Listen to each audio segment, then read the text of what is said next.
Well, good morning. We just finished an update with Admiral Brad Cooper, the CENTCOM commander, across the CENTCOM AOR, our leadership and troops, as you would expect, doing a fantastic job. 2 days ago, under the direction and direct orders of President Donald J. Trump, the Department of War launched Operation Epic Fury, the most lethal, most complex, and most precise aerial operation in history. For 47 long years, the expansionist and Islamist regime in Tehran has waged a savage, one-sided war against America. They didn't always declare it openly, except for their constant chants of death to America. They did it through the blood of our people. Car bombs in Beirut, rocket attacks on our ships, murders at our embassies, roadside bombs in Iraq and Afghanistan, funded and armed by Iranian Quds Force and IRGC killers. My generation of veterans carry the names of brothers who never came home. Brothers butchered by Iranian-backed roadside bombs and well-armed militias, thousands of our own. We didn't start this war, but under President Trump, we are finishing it. Their war on Americans has become our retribution against their Ayatollah and his death cult. It took the 47th president, a fighter who always puts America first, to finally draw the line after 47 years of Iranian belligerence. He reminded the world, as he has time and time again, being an American means something unbreakable. If you kill Americans, if you threaten Americans anywhere on earth, we will hunt you down without apology and without hesitation, and we will kill you. President Trump has also been very consistent. Crazy regimes like Iran, hell-bent on prophetic Islamist delusions, cannot have nuclear weapons. It's common sense. Many have said it, but it takes guts to actually enforce it, and our president has guts. Iran's stubborn and self-evident nuclear pursuits, their targeting of global shipping lanes, and their swelling arsenal of ballistic missiles and killer drones are no longer tolerable risks. Iran was building powerful missiles and drones to create a conventional shield for their nuclear blackmail ambitions. Let me say that again.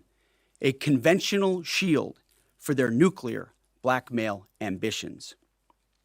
Our bases, our people, our allies, all in their crosshairs. Iran had a conventional gun to our head as they tried to lie their way to a nuclear bomb. It almost worked under Obama and his terrible deal, but not under this president. Turns out the regime who chanted death to America and death to Israel was gifted death from America and death from Israel. This is not a so-called regime change war, but the regime sure did change, and the world is better off for it. Today, in their desperation, the enemy is unmasked as Iranian missiles and drones rain down indiscriminately on the hotels, airports, apartments, and other civilian targets of their neighbors. Cowardly terrorist tactics from a regime that for decades has trafficked in cowardly terrorist tactics, lies, death, and destruction to this day. The Iranian leadership has built nothing except proxies and missiles and drones and deeply buried nuclear factories and facilities. Peaceful nuclear ambitions do not need to be buried underneath mountains. Last June, Operation Midnight Hammer obliterated their nuclear program to rubble. Afterward, we told them plainly, that's it, now make a deal. They arrogantly refused. We said, rebuild it, and we'll stop you again, this time far worse. Well, President Trump, Secretary Rubio, Steve Witkoff, Jared Kushner, they bent over backwards for real diplomacy, offering pathway after pathway to peace. I watched it. I was there. They tried over and over and over again earnest attempts at peace. The former regime had every chance to make a peaceful and sensible deal. But Tehran was not negotiating. They were stalling, buying time to reload their missile stockpiles and restart their nuclear ambitions. Their goal, hold us hostage, threatening to strike our forces. Well, President Trump doesn't play those games. And as Secretary Rubio said after the Maduro raid, if you don't know, now you know. President Trump puts America and Americans first. He doesn't hesitate, and neither do our troops. The mission of Operation Epic Fury is laser-focused. Destroy Iranian offensive missiles, destroy Iranian missile production, destroy their navy and other security infrastructure, and they will never have nuclear weapons. We're hitting them surgically, overwhelmingly, and unapologetically. With every passing day, our capabilities get stronger and Iran's get weaker. We set the terms of this war, from start to finish. Our ambitions are not utopian. They are realistic, scoped to our interests and the defense of our people and our allies. Speaking of people, we hope the Iranian people take advantage of this incredible opportunity. President Trump has been clear, now is your time. To Iranian security forces, choose wisely. President Trump has also been clear about your fate in either direction. To the media outlets and political left screaming endless wars, stop. This is not Iraq. This is not endless. I was there for both. Our generation knows better, and so does this president. He called the last 20 years of nation-building wars dumb, and he's right. This is the opposite. This operation is a clear, devastating, decisive mission. Destroy the missile threat, destroy the Navy, no nukes. Israel has clear missions as well, for which we are grateful. Capable partners, as we've said since the beginning, capable partners are good partners. Unlike so many of our traditional allies who wring their hands and clutch their pearls, hemming and hawing about the use of force. America, regardless of what so-called international institutions say, is unleashing the most lethal and precise air power campaign in history. B-2s, fighters, drones, missiles, and of course, classified effects. All on our terms, with maximum authorities. No stupid rules of engagement, no nation-building quagmire, no democracy-building exercise, no politically correct wars. We fight to win, and we don't waste time or lives. As the president warned, an effort of this scope will include casualties. War is hell, and always will be. A grateful nation honors the 4 Americans we have lost thus far and those injured. The absolute best of America. May we prosecute the remainder of this operation in a manner that honors them. No apologies, no hesitation, epic fury for them and the thousands of Americans before them, taken too soon by Iranian radicals. Before I turn it over to General Caine for the operational update, let me speak straight to you, the Joint Force, our warriors on the front lines. This is your moment. This is the generational turning point America has waited for since 1979, and since the rudderless wars of hubris my generation, our generation, endured. Don't listen to the noise. Just stay focused. Our commander-in-chief is steady at the wheel. We face a determined enemy, but you are better. But we must prove it every single day. History doesn't care if we're tired, if we're scared, or if the fight feels big. It demands warriors who rise anyway. Peace through strength, the warrior ethos, lethality, unity of purpose, those are not slogans. They're the beating heart of what it means to wear the uniform, that uniform. You think clearly under fire, you act decisively in chaos, you uphold the Constitution, and you uphold our country without hesitation. We are not defenders anymore. We are warriors, trained to kill the enemy and break their will. History is watching. Be the force you swore an oath to be, focused, disciplined, lethal, and unbreakable. We will finish this on America First conditions of President Trump's choosing, nobody else's, as it should be. And know this above all, President Trump and I have your back always. Through fire, through criticism, through fake news, through everything. We unleash you because you are the best, most powerful, most lethal fighting force the world has ever seen. May Almighty God watch over you and his providential arms of protection extend over you. Godspeed, warriors, and keep going. General Caine, over to you. Thank you, Mr. Secretary, and good morning, everyone. The purpose of my portion of the briefing today is to update you and the American people on the actions taken thus far. The briefing will discuss the preparation, the planning, setting the force, the early operations, and how we're assessing the progress thus far. So let's get started. On Saturday, 28 February, at 01:15 Eastern Standard Time, 9:45 a.m. local Tehran time, on the orders of the President of the United States, U.S. Central Command, under the command of United States Navy Admiral Brad Cooper, commenced Operation Epic Fury. As I said, I'm going to walk you through the initial phases of the operation, but first, I want to express my deep condolences and the condolences of the Joint Force to the Department of War personnel killed and wounded in actions thus far. As the Secretary said, they're heroes and represent the best of our nation has to offer. They're true examples of what selfless service means. Our deepest and heartfelt condolences are with their families, their friends, and their units. We grieve with you, and we will never forget you.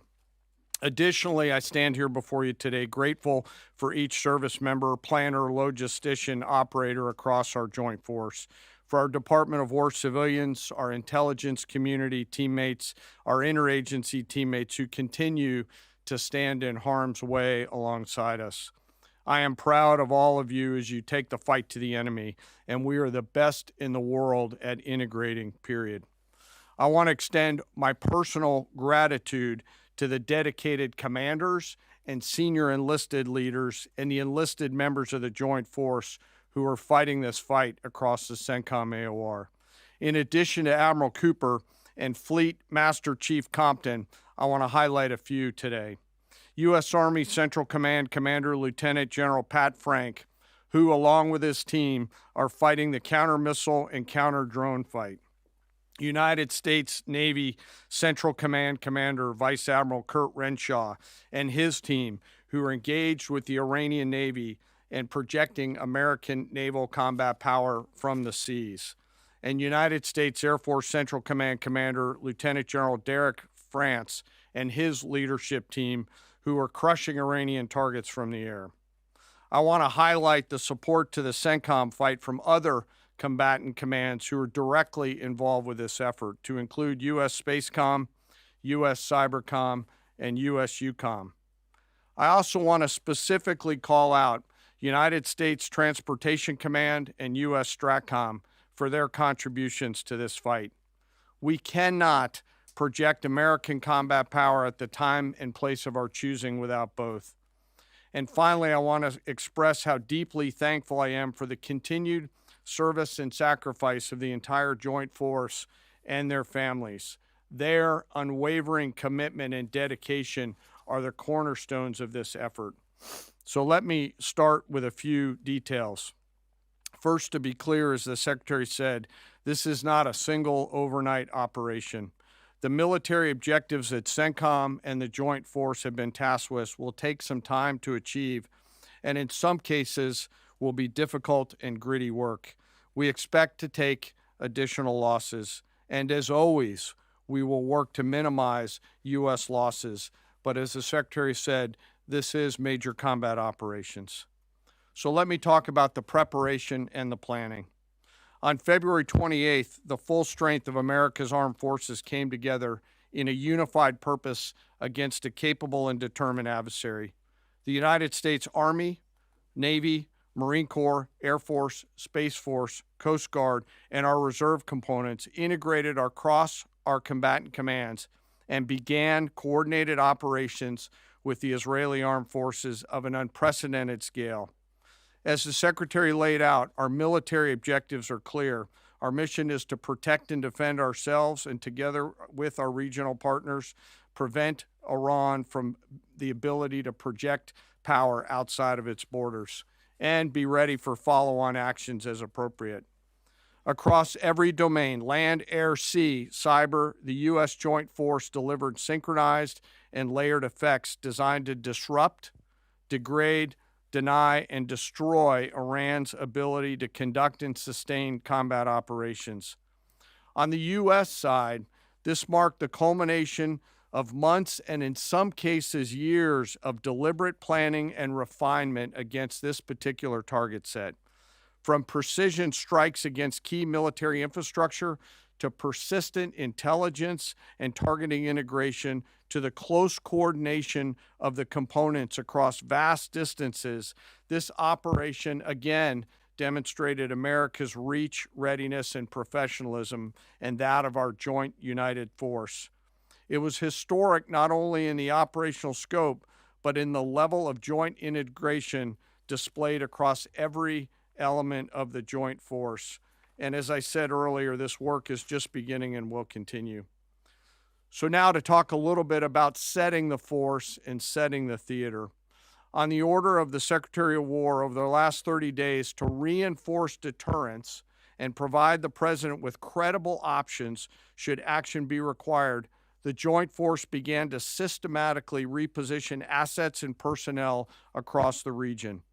These movements ensured that U.S. forces remained postured, protected, and ready to respond decisively for any emerging threat.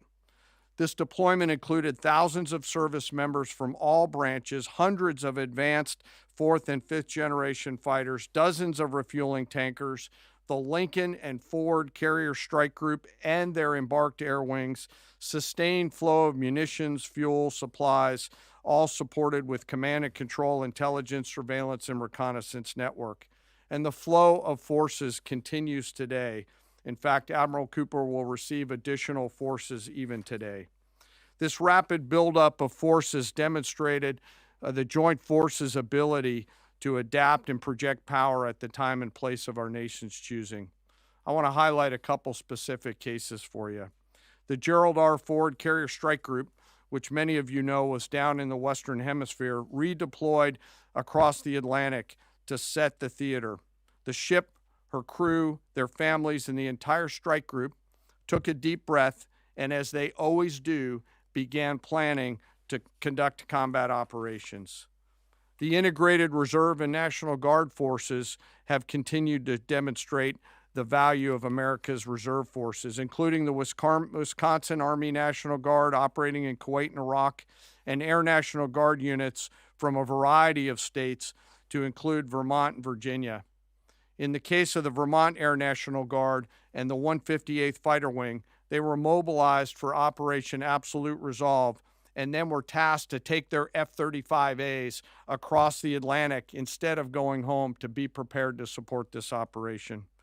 The same is with our Air National Guard and Air Force Reserve Command tanker and mobility forces, who stepped right out of their civilian jobs to deploy and to protect the region.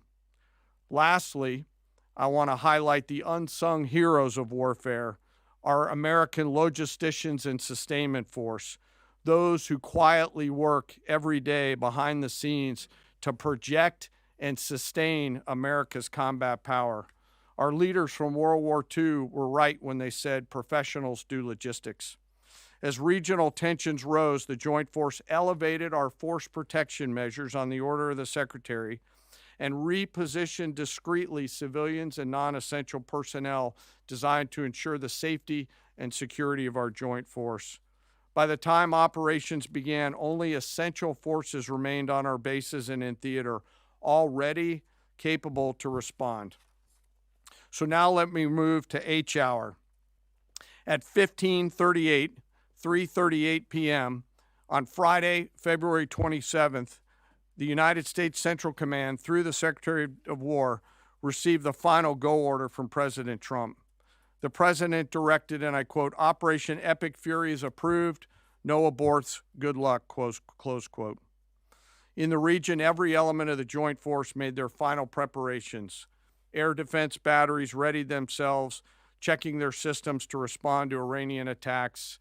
Pilots and crews rehearsed their strike packages for the final time. Air crews began loading their final weapons, and 2 carrier strike groups began to move towards their launching points. Across the globe, our operations centers came alive in Tampa, Florida, here at the Pentagon, and of course forward in the Central Command AOR. As always, operational security was paramount as we sought to maintain and sustain the element of surprise. This operation was highly classified so that at H hour, the enemy would see one thing: speed, surprise, and violence of action. The first movers were U.S. Cybercom and U.S. Spacecom, layering non-kinetic effects, disrupting and degrading and blinding Iran's ability to see, communicate, and respond. At H hour, the beginning of major combat operations, 01:15 local Eastern Daylight Time, 9:45 local AM Tehran time, as dawn crept up across the Central Command AOR, the skies surged to life. More than 100 aircraft launched from land, sea, fighters, tankers, airborne early warning, electronic attack, bombers from the States, and unmanned platforms, forming a single synchronized wave. This was a daylight strike based on a trigger event conducted by the Israeli Defense Forces, enabled by the U.S. intelligence community. The first shooters at sea were Tomahawks unleashed by the United States Navy, closed in on Iranian naval forces, and began to conduct strikes across the southern flank in Iran. On the ground, forces fired precision standoff weapons, measured, deliberate, precise, and lethal. This was a massive, overwhelming attack across all domains of warfare, striking more than 1,000 targets in the first 24 hours. We are now roughly 57 hours into the operation. In the initial phase, CENTCOM's focus was systematic targeting of Iranians' command and control infrastructure, naval forces, ballistic missile sites, and intelligence infrastructure designed to daze and confuse them. Coordinated space and cyber operations effectively disrupted communications and sensor networks across the area of responsibility, leaving the adversary without the ability to see, coordinate, or respond effectively. The combined impact of these strikes, swift, precise, and overwhelming, has resulted in the establishment of local air superiority. This air superiority will not only enhance the protection of our forces, but also allow them to continue the work over Iran. Over the course of the last 2 days, the Joint Force has launched hundreds of missions from land and sea and delivered tens of thousands of pieces of ordnance. The effort continues to scale. This included American B-2 bombers, which again, similar to Midnight Hammer, flew a 37-hour round-trip sortie from the continental United States, dropping precision, penetrating munitions on Iranian underground facilities across the southern flank and slightly deeper. Additionally, Israel has separately executed hundreds of sorties against hundreds of targets. Beyond Air Force and Navy aircraft strike packages, coordinated salvos of precision standoff weapons from across the region have neutralized hundreds of pre-planned targets. As I mentioned earlier, in support of these kinetic operations, U.S. Cybercom and Spacecom have continuously layered effects to disrupt, disorient, and confuse the enemy. I will note that this operation had several combat firsts, which I'll allow at some point in the future Admiral Cooper to talk about since he owns the AOR. While we've prosecuted a relentless offensive campaign, our defense has been equally important. Across the theater, operations have remained steady and disciplined. Once again, our integrated air and missile defense network is performing exactly as it's intended. U.S. Patriot and THAAD batteries, along with ballistic missile defense-capable Navy destroyers, continue to coordinate and execute intercepts with precision and consistency. I wish that every American could hear the voice communications like I have as these joint operations centers remain calm, focused, and cool while executing under fire over and over again. Collectively, these systems have intercepted hundreds of ballistic missiles targeting U.S. forces, our partners, and regional stability. The threat from one-way attack UAVs has remained persistent. Our systems have proven effective in countering these platforms, engaging targets rapidly. Each intercept represents hundreds of hours of training, readiness, and technology all coming together to work as designed. We will remain vigilant in the counter UAV fight. And the defense of the region is not ours alone. As the threat grew, our partners surged in beside us. Air defense batteries in Qatar, the UAE, Kuwait, Jordan, and Saudi Arabia joined the fight, proof positive that years of training, trust, and hard-earned integration pay off. I am aware of the loss of 3 U.S. Air Force F-15Es overnight in the region. I am grateful for the safety of the crews, and we know that this was not from hostile enemy fire. As this matter's under investigation, I'll not comment further on this. Let me close. Operations will remain active across the theater and across the globe. The U.S. forces are postured not only to maintain pressure, but to respond and adapt as required. Operation Epic Fury stands as a reminder of what the United States military uniquely delivers: the ability to project power on a global scale with speed, surprise, precision, and overwhelming force when and where our nation requires it. What we've demonstrated over the past several days reflects years of investment in readiness, joint integration, and professionalism of the joint force. As major combat operations continue across CENTCOM, we remain engaged globally. America's joint force retains the credibility, capacity, and flexibility to respond to any contingency anywhere in the world at any time. To those who would test our resolve or threaten the United States, our allies, or our interests, understand clearly we can reach you, we can sustain the fight, and we can scale the fight, and we will prevail. To the American people, your joint force remains steady, frosty, calm, and focused. Your service members are trained, disciplined, and determined. We understand the risks of this mission and the weight of the responsibility that we carry. We also recognize that our families also shoulder the burden at home. You are a part of this too. I am proud today, as I am every day, to stand as a member of America's joint force. There is no mission too complex, no distance too great, and no adversary too determined for the men and women who wear our nation's uniform. We mourn our fallen, we honor their families, and we continue our mission with focus, unity, and strength. And now I'm happy to take any questions. Thank you, Mr. Chairman. Right here. Go ahead. Thank you for your time. What percentage of Iranian long-strike capabilities are still in the fight, and what is our exit strategy here, and when will it be deployed? Well, they have long-range strike capabilities, which we are hyper-focused on. The brief we got just this morning, Admiral Cooper knows exactly and precisely what kind of threat matrix he's looking at, the way they might change their techniques, and how we adapt to that. So we're making sure the theater commander has absolutely everything he needs. I mean, one of the things the chairman mentioned is for months and months, even before we built up, we ensured that we had maximum defensive capabilities in theater to allow the president the decision space in the future. So even before this buildup in the last 30 days, we discreetly brought defensive assets in to make sure, understanding that there are Iranian capabilities. As far as time frame, I would never hang a time frame from our perspective.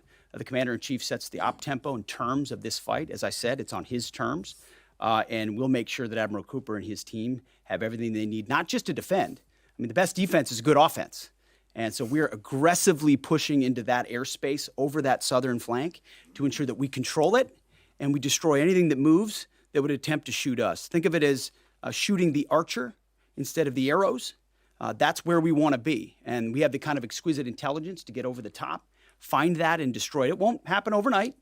This is a big battle space with a lot of capabilities. That's part of the reason why it's such a threat to us. That's why I talk about conventional umbrella to blackmail nuclear ambitions.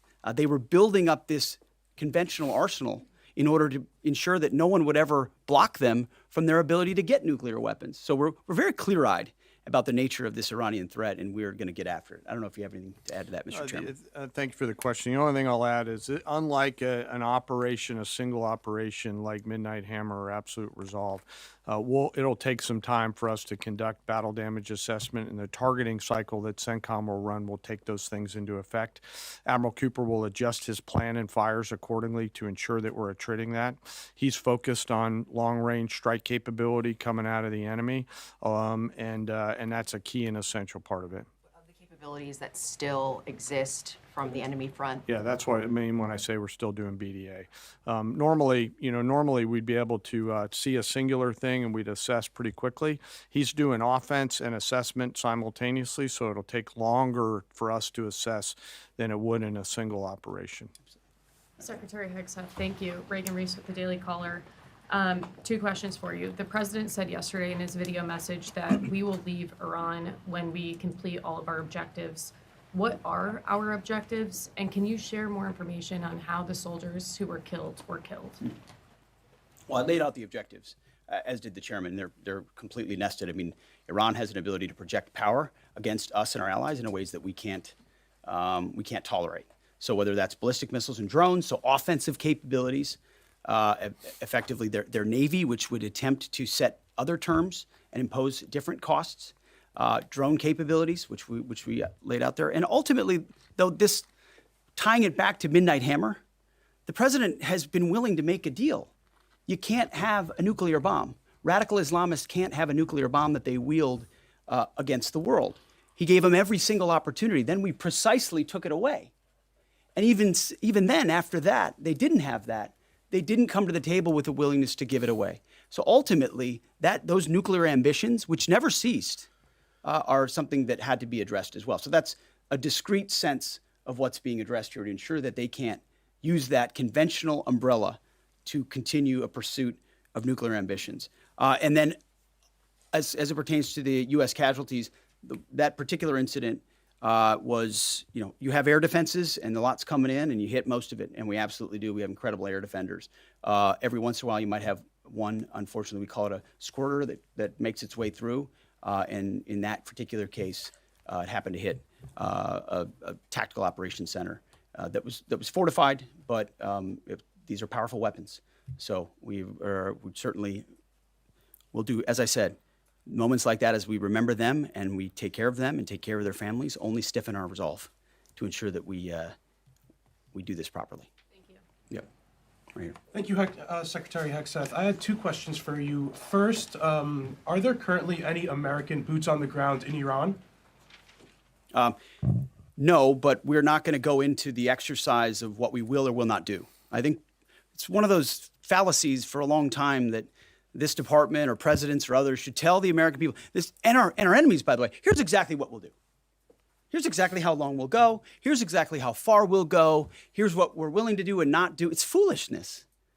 And so President Trump ensures that our enemies understand we'll go as far as we need to go to advance American interests. But we're not dumb about it. You don't have to roll 200,000 people in there and stay for 20 years. We've proven that you can achieve objectives that advance American interests without being foolish about it. Now, will we be bold about it? Are we willing to be decisive about it? Do we put months and months of planning into what kind of effects we want to achieve? Absolutely. But going forward, why in the world would we tell you, the enemy, anybody, what we will or will not do in pursuit of an objective? We fight to win. We fight to achieve the objectives the President of the United States has laid out, and we will do so unapologetically. Thank you. Is there any significance to Israel carrying out this strike to kill the Ayatollah? And I wanted to know, what was your immediate reaction to finding out about his killing? I think Israel did a great job in the conduct of that operation. President Trump put a 4-week you go, timeline right on here, it. Are you please. saying that's wrong? Yeah, thank you. You mentioned during the briefing, General Caine, that there would be additional troops sent to the region. Could you say how many troops currently are involved in this operation and how many additional troops are planned to go in this next phase? I don't want to talk specifics because that would tip the enemy off. We have more tactical aviation flowing into theater just based on the time it took to get it out there. I think we're just about where we want to be in terms of total combat capacity and total combat power for Admiral Cooper. One of the things, though, that a commander, he'll consistently assess the trajectory of the campaign. Is he on or off trajectory? And then make an ask of the joint force, which will then develop options for consideration by the Secretary and the President to either increase or in some cases decrease the amount of combat capability that we have over there. I heard the question about 4 weeks. It's the typical NBC sort of gotcha type question. President Trump has all the latitude in the world to talk about how long it may or may not take. 4 weeks, 2 weeks, 6 weeks. It could move up. It could move back. We're going to execute at his command the objectives we've set out to achieve. And what he has shown an ability to do that other presidents can't quite seem to have the aperture to do, well, I mean, Joe Biden didn't even know what he was doing, is to look for opportunities and off-ramps and escalations for the United States that creates new opportunities to execute what we need on our own timeline. So you can play games about 4 weeks, 5 weeks. He has all the latitude, and I'm glad he does, because there's no better communicator than our president expressing those things. Daily Mail. I've been in meetings with the president for the last 2.5 days. We know exactly where his headspace is, and he will communicate as he should exactly what he would like, and we will follow those orders. And I think everything he said on that is right down the middle. Chairman, did you have Absolutely. evidence Yes, right of there. Yes, sir. strike first? Thank you very much, Secretary. I left my hometown of Sakis in Iranian Kurdistan in 1996. Can you promise that I will be able to return home safely this year? And I have a following question too, please. I appreciate the question. I'm not here to place guarantees on that, but I think the message the president has given has been clear to the people of Iran. This is your moment. The world was seized by these crowds, and then seized by the reality of this regime killing tens of thousands of innocent protesters. So we saw the nature of the regime yet again exposed. We saw many of the Iranian people seek a change there. This is their moment to take advantage of it, for sure. Secretary, you served in Iraq and know that no American soldiers were killed in Kurdistan. The Kurdish people are very pro-American. Will you continue protect Kurdistan and Peshmerga as loyal ally of the United States? Why I'm asking this question? Because now Kurdistan is under attack by Iranian drones and by proxies in Iraq and on the region. I think I can speak to allies generally in the region who we've been in constant communication with. We have been standing shoulder to shoulder with them, and we appreciate their capabilities. Absolutely. Yes, right here. Hi, thank you. Cameron Arkin with the Daily Wire. My question is about some of the domestic threats, if any, regarding this right now. Have there been any concerns about Iranian sleeper cells, and kind of what has the Trump administration been doing to kind of monitor these All threats? across the interagency, in full coordination. Of course, we're paying attention to any potentialities there. This is a former regime, that seeks to export that ideology and try to sow terror. We're ready for that. We've seen these types of folks before, and the American people can rest assured that we're vigilant on that. Right here. Secretary, thank you. Kind of a follow-up on that last question. There was just this, what appears to be a terrorist attack in Austin yesterday. How does that change the operation at all? What effect does that have? And then It doesn't change the operation at all, and I know the authorities are executing exactly the way they should. Secretary Hegseth, and one for Chairman Caine as well. I understand, to your point here, that you don't want to broadcast everything for our adversaries to hear, but the American people also want to know what they're sending their men and women to war for. Is there a concern of this spiraling into a longer war? And then one for the chairman when you're done. Did you not hear my remarks?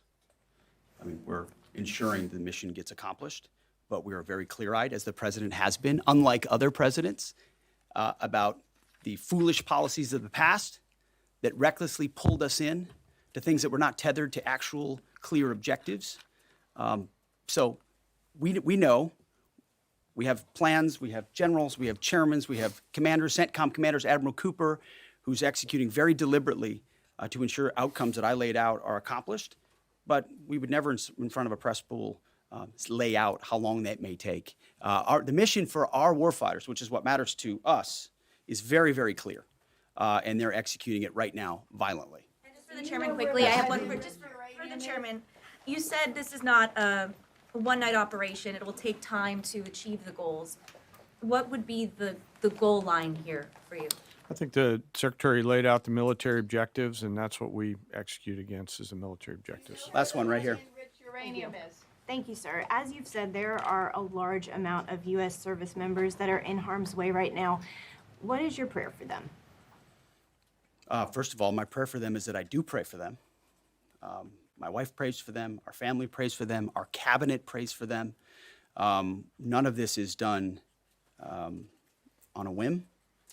Having been in their boots, having been in their shoes, having been in their flight suits, I know we think about them with every decision that we make and every recommendation that we make to the President of the United States. Those recommendations are made prayerfully.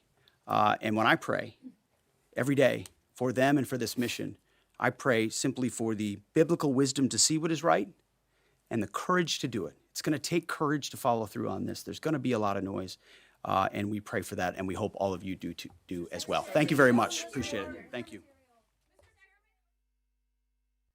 Going to strike first. Sites in Iran, sir.